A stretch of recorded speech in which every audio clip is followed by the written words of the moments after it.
Pemirsa, Wakil Ketua Komisi B Bidang Ekonomi DPRD Sulsel berharap agar ada penambahan kuota pupuk bersubsidi bagi masyarakat, khususnya di Sulawesi Selatan, saat melakukan kunjungan kerja ke Kementerian Pertanian Republik Indonesia di Jakarta.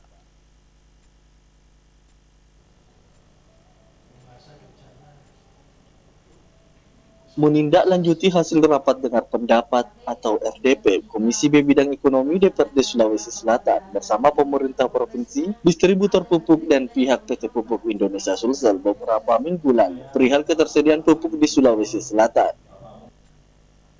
Komisi B Bidang Ekonomi DPRD Sulawesi Selatan melakukan kunjungan kerja di Kementerian Pertanian Republik Indonesia Syahrul Yassin Limpo di Jakarta. Kunjungan kerja tersebut dipimpin langsung oleh Wakil Ketua Komisi B Bidang Ekonomi DPRD Sulsel. Syahrir didampingi anggota Komisi B DPRD Sulsel dan sejumlah staf. Dalam kunjungan tersebut, DPRD Sulsel memberikan penjelasan kepada Menteri Pertanian perihal masih banyaknya masyarakat Sulsel yang belum mendapatkan kuota pupuk bersubsidi. Pasalnya 600.000 ton pupuk bersubsidi yang didistribusikan ke Sulsel dianggap belum cukup. Wakil Ketua Komisi B DPRD Sulsel Syahril mengungkapkan agar kiranya Menteri Pertanian memberikan tambahan kuota pupuk bersubsidi di Sulawesi Selatan. Selain itu juga dalam kunjungan tersebut Komisi B DPRD Sulsel meminta Kementerian Pertanian untuk memperbaiki sistem IT agar masyarakat dapat terinput untuk memperoleh pupuk bersubsidi.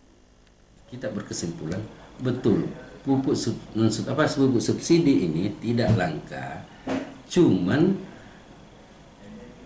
tidak boleh masyarakat membeli di luar dari jatahnya, kotanya. Ya.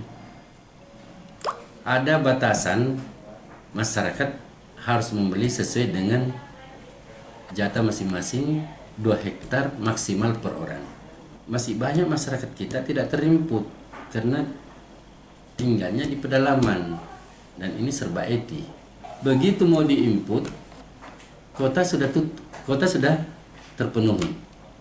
Nah, kunjungan kita ke Sulawesi Selatan di kementerian ini, kita berharap sama Pak Menteri, orang tua kita, ayahanda, mantan Gubernur Sulawesi Selatan, semoga ada perhatian dan bisa dibukakan keran dan ada provinsi lain legowo untuk memberikan kotanya dialihkan ke Sulawesi Selatan.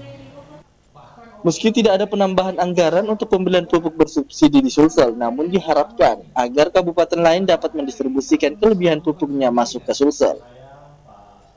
Ardi Jaho, Celebes TV.